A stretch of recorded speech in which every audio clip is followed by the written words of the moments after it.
Hello and welcome. I'm back into Sherwood today and I want to show you something different.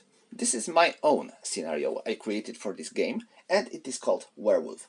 I created a couple of my own scenarios for this game because I found it pretty fun and it seems to have a lot of potential. So I'm going to show you some of them. Of course, there might be some later changes in these scenarios, but I think I already played them a bit, so I think they can be pretty funny. And this is first of them. This is a scenario that I would call pretty solitaire friendly, and it is about werewolf. So the werewolf has been spreading terror in the woods of Sherwood from some times, and the inhabitants of one of the village decided to hunt the beast because it started to attack their animals, their kids. So they set off in the forest at night, armed with pitchforks and scythes. But, well, they have a little problem because it is a night of the full moon, and actually one of them is that werewolf. And due to the full moon, he turns into werewolf. So they are pretty surprised that one of them is actually a werewolf and it's going to attack them and to run away. So they find it as a chance to finally get rid of the beast. From the other hand, a beast wants to save itself. It calls another wolves to help, but it is a question if the werewolf will be able to run away from the peasants. So this is the background of the scenario, and now how it works. First of all, we have to set up our peasants, and you have to set up them in the 2 hexes range from the edge of tree. And next, there can be no more than 2 peasants adjacent to each other. Next, you have to check which one of them is actually a werewolf, because we don't know. There is a list of peasants in the scenario, and you have to make a roll, and this roll determines which one of them is going to be a werewolf. If we roll 9 or 0, we have to re-roll because there is only 8 peasants in this scenario. So who is going to be a werewolf? It's 4. 1, 2, 3, 4. It's Yubo. Where you are, Yubo? Here you go. So Yubo turns into werewolf. I have to replace counter with wolf. And now let's talk a bit about wolf, our werewolf itself. Well, I wish I would have a different counter for werewolf, but I'm not as good with graphics. So we are going to use wolf to counter. So first of all, werewolf has 14 strength of attack, 8 of defense, and 6 movement points. Because this is not a wolf, it's a werewolf. It's pretty big. It's of course pretty strong, but it is not as fast as normal wolf. So it cannot climb on tree, and it uses normal foot movement. And it has a pretty original idea of its phase, because it has no different phase for movement and combat. It moves, it can attack during its movement, and then it can continue its movement, but it can make only a successful attack again if it manages to wound or kill his enemy. So it can attack Werewolf, then next it can move, but it can only perform a second or third attack if Werewolf was killed or wounded. If in his next attack another enemy will be killed or wounded, it can attack again. But when this attack gives him no attack or no wound or kill as a result, it cannot attack anymore during its movement phase.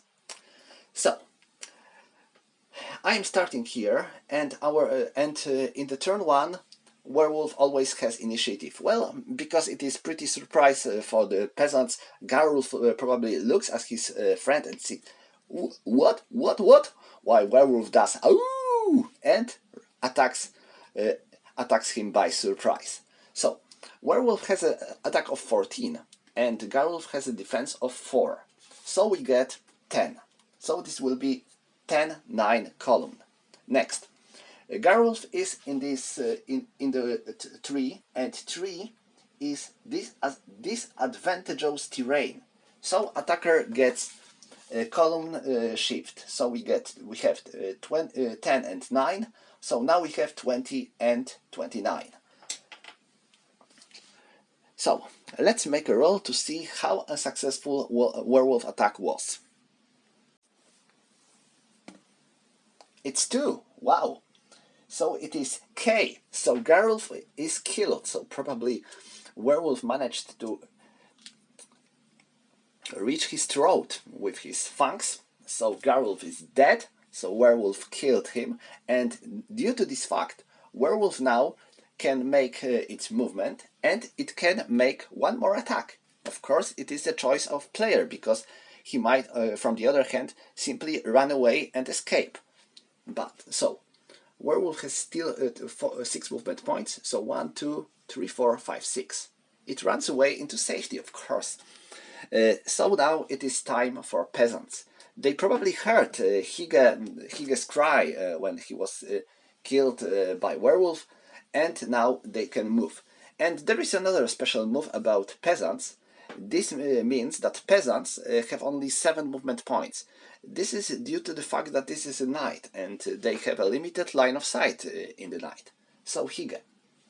1, 2, 3, 4, 5, 6, 7. 1, 2, 3, 4, 5, 6, 7.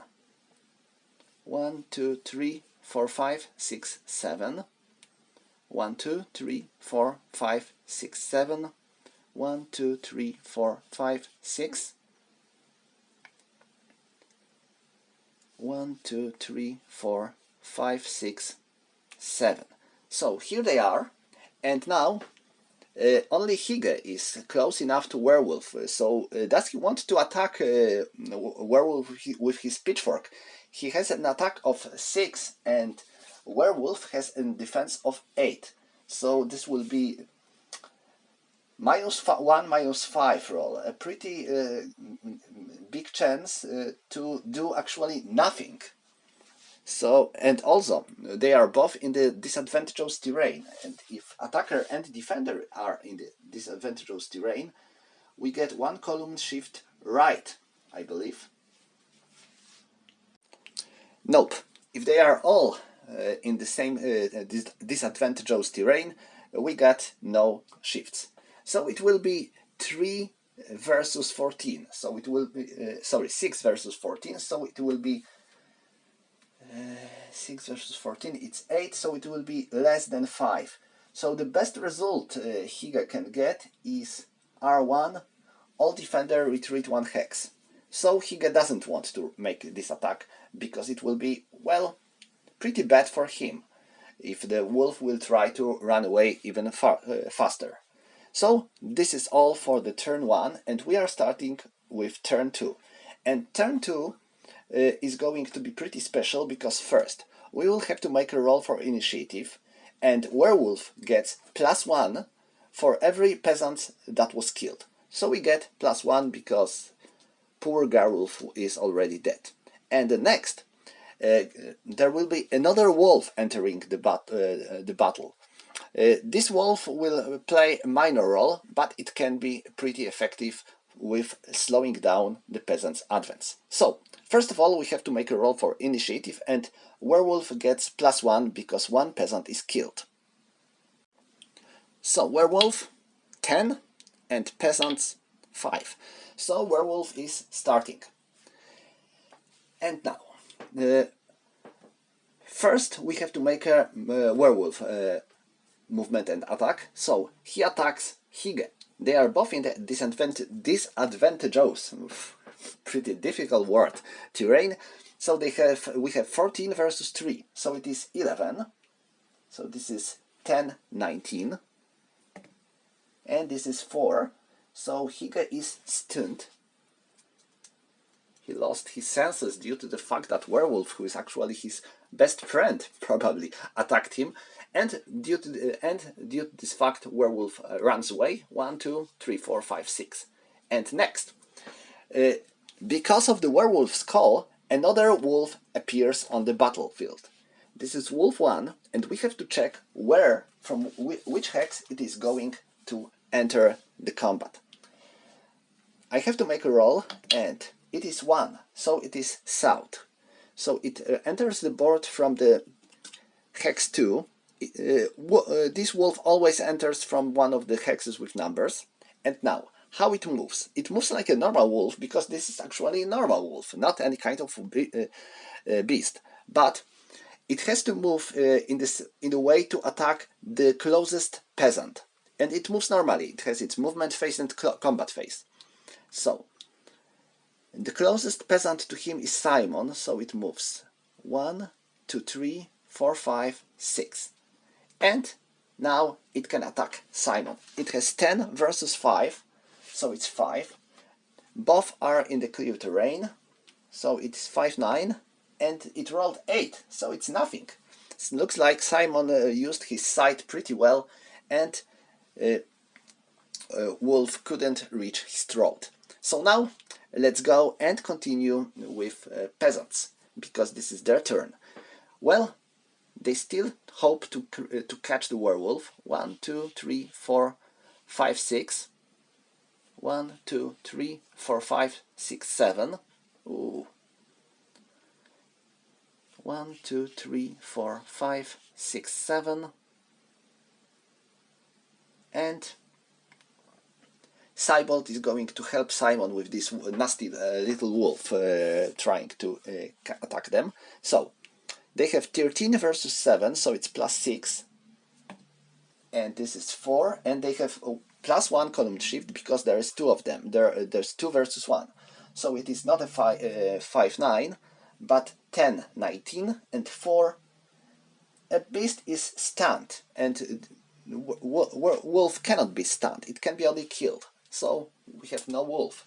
It will return, but in the later 2 turns. So now we have turn 2, so it will return in the turn 4. So it will probably appear later, or maybe not, if our werewolf will manage to run away into safety. And now we have to make a roll here, because Ludbert is trying to attack werewolf. This is going to be a roof, but he will try his luck. He has 5 versus 8, so it is minus 5, minus 1. He hopes to get 1, because if he will get 1, a werewolf will be stunned. Oh, this is 2. So 2 is R1. So werewolf runs away. Ludbert follows him with his stick. You nasty werewolf, I will kill you with my stick. So this is the end of the turn 2. So let's wake Hige up. And now we are starting turn 3. And first of all, we have to make a roll for initiative. And you can see this is pretty important, because if peasants will be able to get initiative, they might be able to surround the werewolf. But if werewolf will get initiative, it might be able to run away. So let's see. Like I said, this is pretty short, quick, and rather solitary scenario. Nothing long, big, and serious. But I think it can be fun as well. So let's make a roll for initiative. Werewolf 7, peasants 7. Oh, so we get to reroll. So werewolf 9, peasants 2. So werewolf starts its movement. It attacks Ludbert. It has 11 versus 4, so it is 7, so it's 5, 9, and 8. No, pretty unlucky roll, nothing. And now it can continue its movement. 1, 2, 3, 4, 5, 6. So only one movement phase, and werewolf will be able to leave the board. That's pretty good for him. And now let's see if peasants will be able to do something about it. First of all, we have our wolf killed, so we can go into peasants. 1, 2, 3, 4, 5, 6.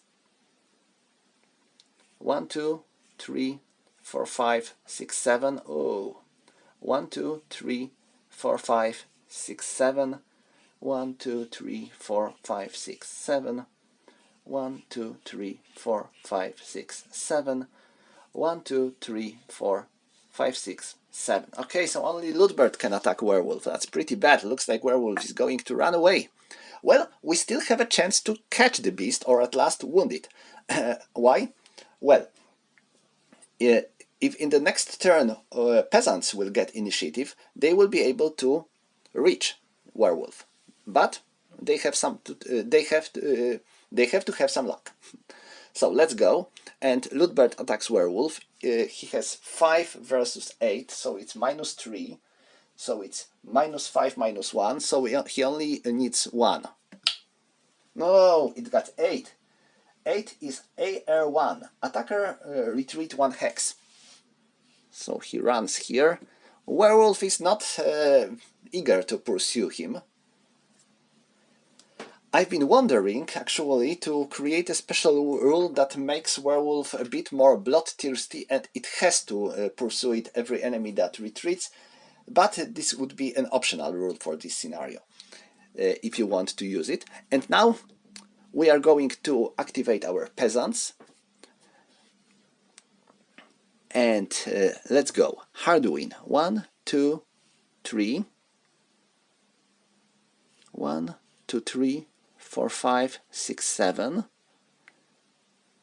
1, 2, and 1. So, they finally catch Beast in the bigger group, and now the question is if they will be able to kill it before it will be able to run away into safety. So, 8, 14, and 19. 19 versus it was 8, so it is 11, so it is 10, 19, and plus 1 because there is 3 versus 1, so it's 20, 29. So they need 1 or 2 to kill the beast. Hey, they did it! Wow! This werewolf was very lucky until the end, because werewolf is killed. Let me show you. This is 20, 29, and this is 1, so the werewolf is dead. So I think that this play was pretty challenging for both sides. It wasn't certain until the end, because a werewolf had a solid chance to run away, actually. But, well, peasants were lucky, so they can now kill the beast, cut its head, and carry on this stick into the village, saying that we killed the beast, we are safe, hurrah! Now let's have a feast. So that's all for today. Thank you for watching, and see you next time.